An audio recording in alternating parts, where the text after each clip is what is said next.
Hey, what's up, everybody? It's me again. It's TeaRon. That's TeaRon, period. And this is another episode of Ubiquitous Blacks Reviews. Hey, y'all, we are back. Hello. And I'm Tiera Janee. Just in case you forgot, I'm still the same person. Tiera Janee. Don't forget it again. I think that we should know by now. And if you don't know, now you know. Now you right? know. Now you know. Tiera, please tell me, how art thou? How have you been? What's been going on? What's new? All these things. Yes, well, first and foremost, I want to say I missed you. I missed the viewers, our listeners. I feel like I ain't seen y'all in a while, so I'm happy to be back. I'm happy to be here. I'm doing well, enjoying the summer, enjoying the sun.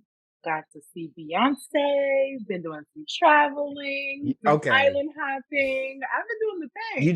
You just casually jumping over stuff. You just casually like that's a whole list. That's a whole list. Listen, if you ask me what I've been doing for the summer. Okay. T, what you been doing? What you been up to? Nothing. Just chilling. Not even chilling. It's been hot. But okay, so briefly, as brief as we can be in this situation, but you went to see Beyonce. Yeah, so I saw her in Toronto, so her first tour stop on this side of the globe. So it was nice to see that. Everyone always asks me, did I see Blue Ivy? I did not see Blue Ivy. Sorry, y'all, I didn't. But the show itself was fantastic. I will say, and I won't spoil it, but I will say she opened the show in a way that I did not expect.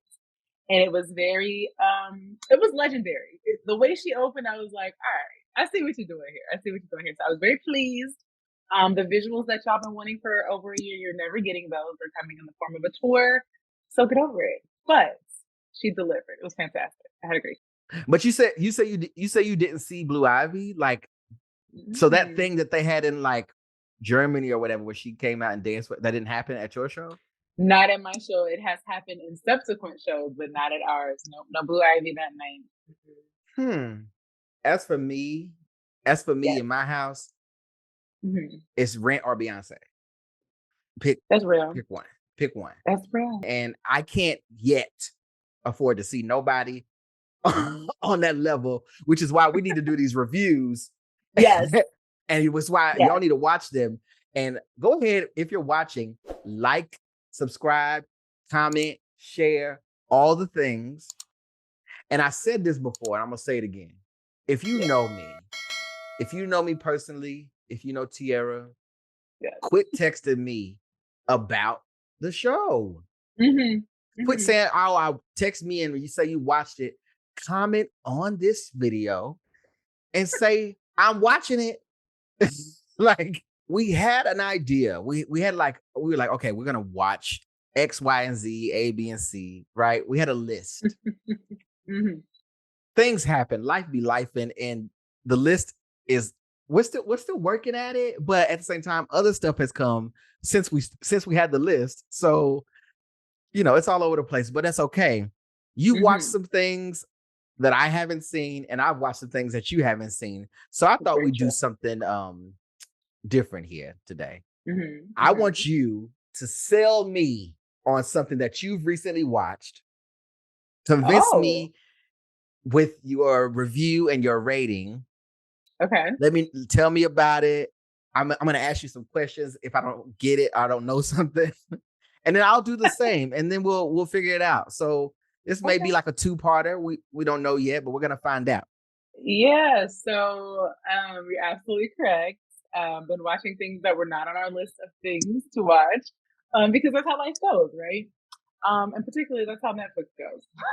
They always got something in the pipeline coming down. They always got something. They always try to do something to justify them increasing those prices. They do. I mean, listen. They know what they're doing over there. You know what I'm saying? And they kept me. I kept them. We're still in good graces for now. So we'll see. You know what Netflix makes me do? It's very cartoonish, but if I do a mental, yes. What is this motion called? What is that called? Darn tootin'. You dang nabbit. Dang Nabbit. That's the Dang Nabbit. Yeah. Netflix makes me do that because there will be like, I'll be like, okay, I don't really feel like paying for this next month. Like, and then they'll throw something in there. Yeah. And it's like, now I gotta see what it's about. Yeah.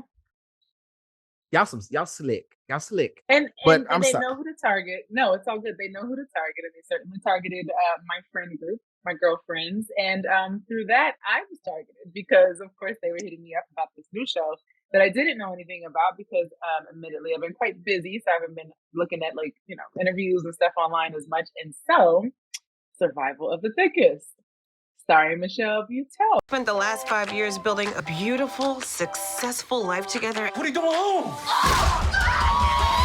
Thick girls having a moment. It's moment. Thick girls having a moment. My ovaries were just high-fiving.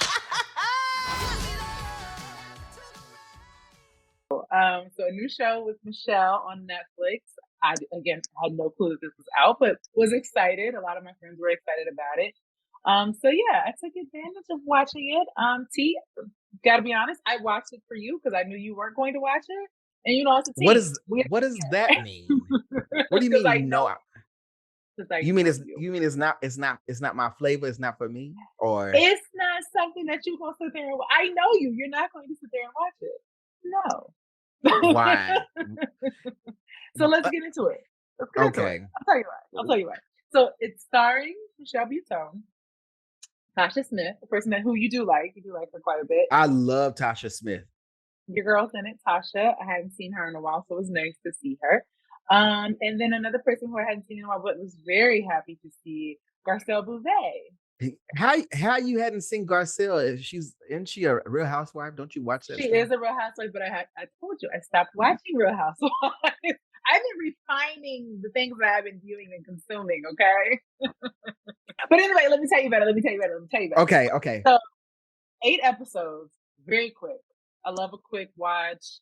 Like 26, 30 minutes. I mean, quick episodes, ran right through them.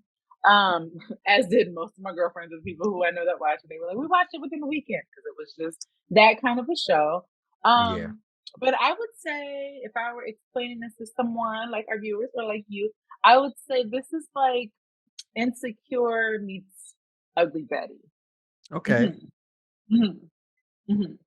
So elements of Insecure, because our main character is like kind of silly, kind of goofy, not necessarily like the cool girl, the it girl, but that's played by Michelle Buteau, right?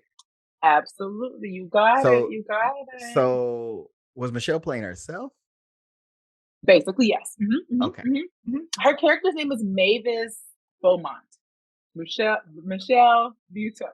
I see. I wondered if did she write on the show then? I believe she wrote and produced the show, yes. Okay. All right. Yeah, so I mean, love to see it. And I know Michelle has, from what I know, she has a pretty good relationship with Netflix because she's the host of The Circle. So, I mean, it makes sense. Totally makes sense. Yeah. And there are some other actors that are in the show that also was like, oh, that makes sense. You have a relationship with Netflix. Of course you're in this. So it was cool to see that. I'm not mad at it. Yeah. But yeah, Michelle's playing herself. And I mean, I think Michelle's funnier as herself. I will say that. But she does a good job playing the character. Of course, we root for her. She's our dropping my notes here. She is our protagonist, so we enjoy that. Tasha Smith plays her bestie, and then she also has a boy bestie. His name is Tone Bell. That's the actor's name, but Khalil in the show. So it's really about Michelle Buteau's character. I won't say coming of age because she says she's 38 in the show, so it's not that. It's not a coming of age at all. It's more of like, it's literally like Insecure meets Ugly Betty. Like that's the best way that I can describe it. So, what questions? So far, everybody in the show are people that I like. So it's a decent cast. That Tone Bell be working. He's one of those actors that you see his face, and I'm like, oh, you're from, and then I gotta get everything. Like, he's from everything right now. He's basically like the new. He's this generation's what's the other light skinned guy? Alan Payne? No. No, Ghost, Amari Hadrick. the one that used to host Soul Train. Stop. Shamar Moore.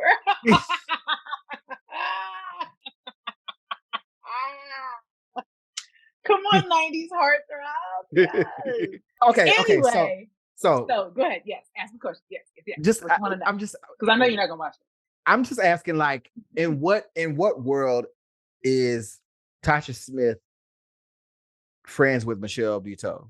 Baby, can we talk about it? Because I was also confused by that. I'm just thinking about the different personalities, and I'm just like, okay, so what are their character names? How are they? You know, that's tell me, how please. are they? What do you mean? Like how are they friends? Yeah. What's their relationship? They didn't really get into that, and I was kind of hoping that they would, because it was an odd pairing of friends. Like Tone Bell's character, which is Khalil, and Michelle's character, Mavis.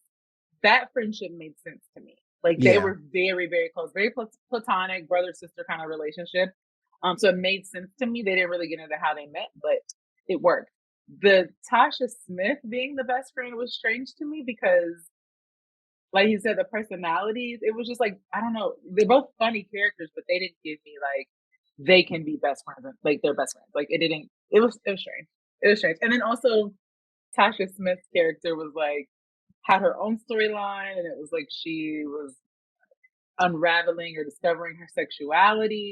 I'm telling you, I am new to this. Not new to dating, but dating women. But not new to being with a woman, because I've slept with women. I mean, I've slept with many women, but wow, I am talking a lot. I'm feeling like Mavis right now, and this is exhausting. Let me give you my number. Which is great.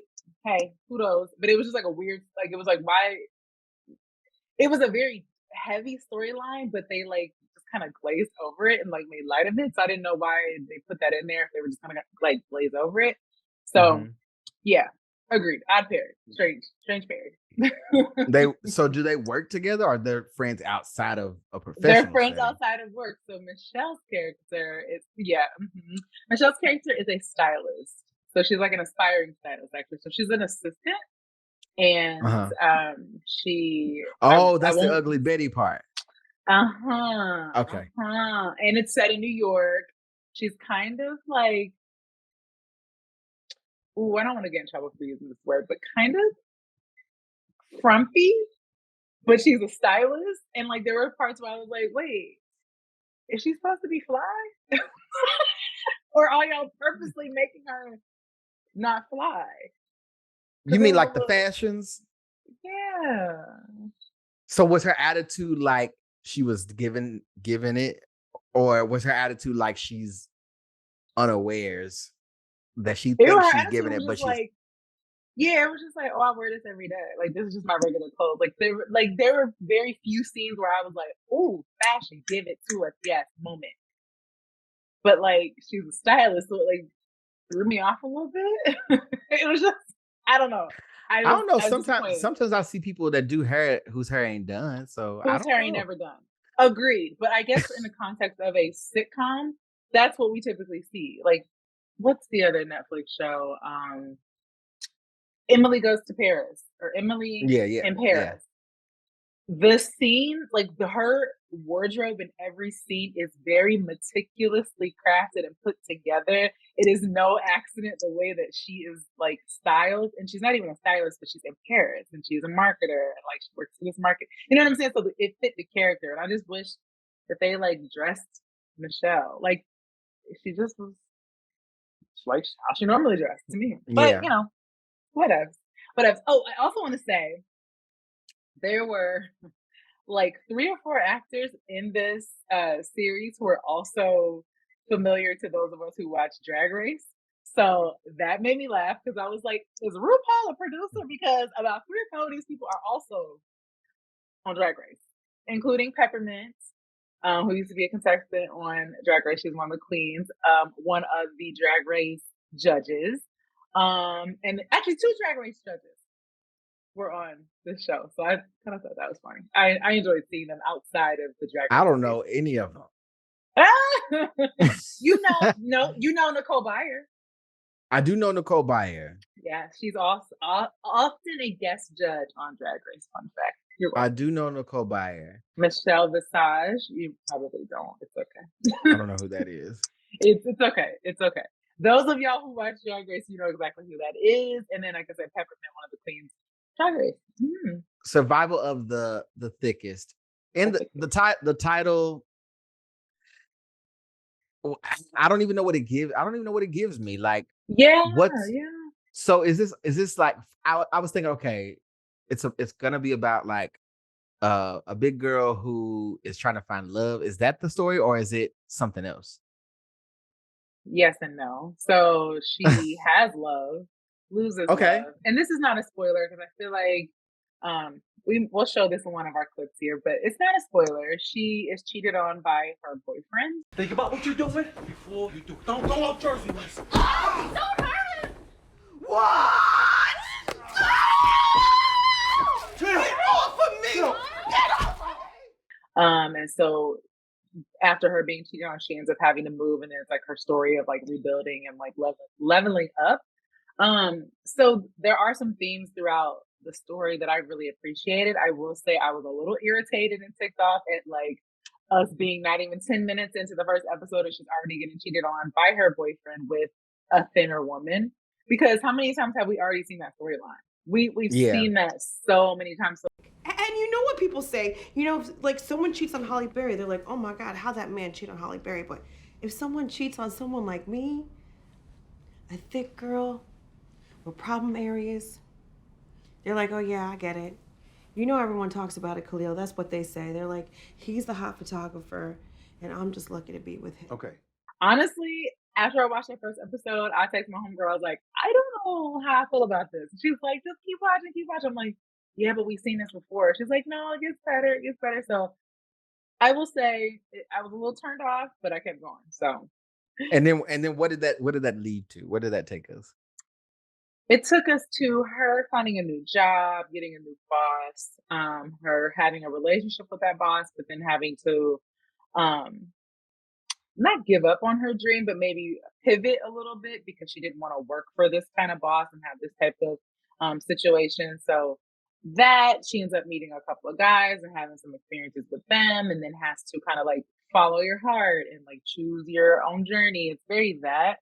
And then there's like sprinkles of like, again, I mentioned she says that she was 38. So there's sprinkles of like wanting to have children, wanting to have a family, talking about women's health, and things like that. So there's like a lot of themes threaded throughout, but I would say that the biggest piece of it is kind of like dust yourself off, try again kind of thing. But it's told through like a funny lens. There are jokes along the way. I will say, I didn't laugh as much as I wanted to laugh. There were little like kikis here and there, but I didn't like open mouth audibly laugh.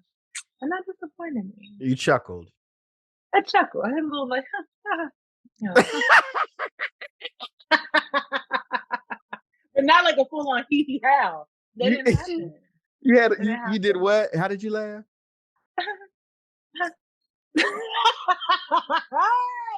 It wasn't that. Because of the show.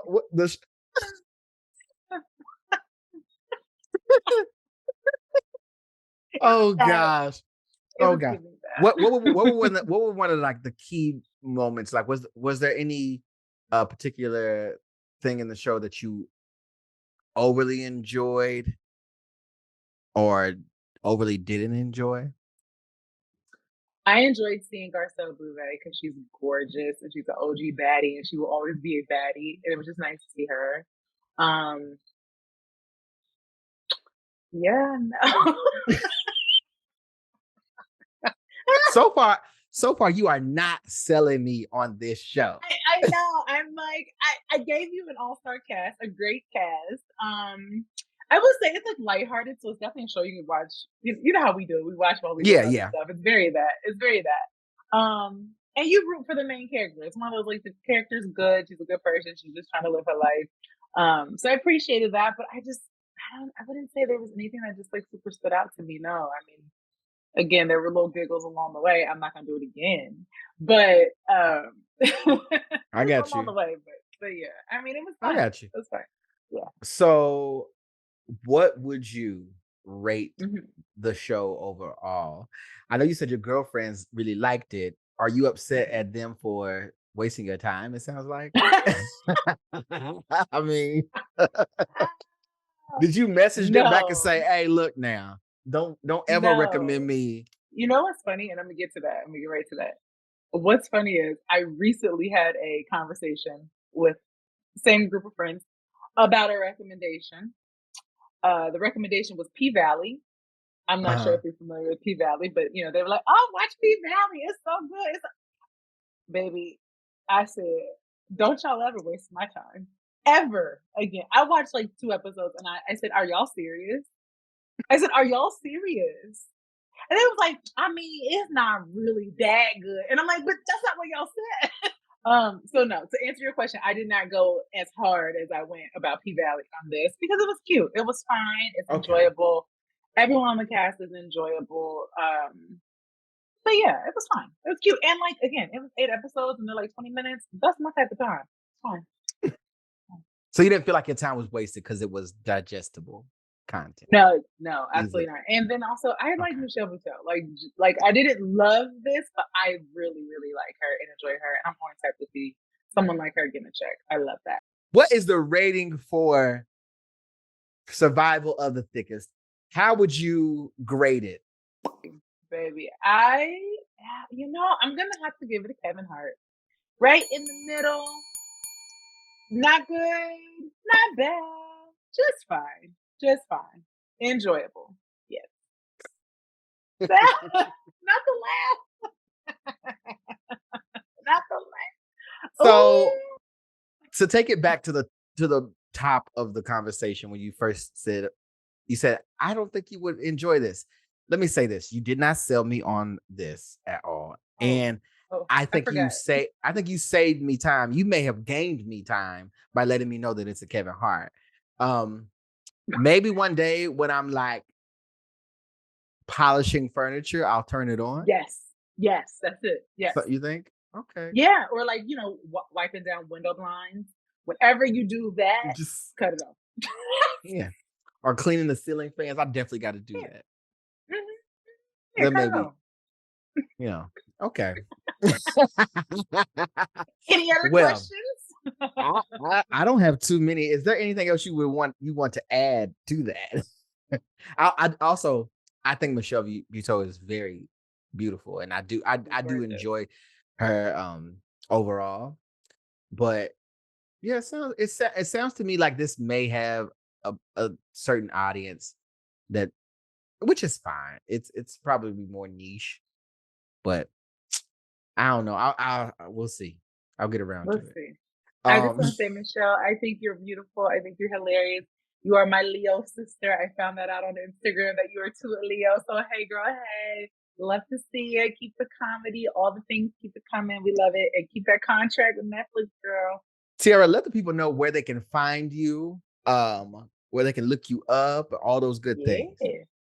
Well, if you want more of these fantastic reviews like the one I just gave, if you want some more of this in your life, just reach out on Instagram. I am at It's Tiera Janee. It's Tiera Janee. And you all know me. I am TeaRon. That's at TeaRon World on Instagram, at TeaRon with 2 underscores on TikTok. And of course, you can find Ubiquitous Blacks wherever you find everything else.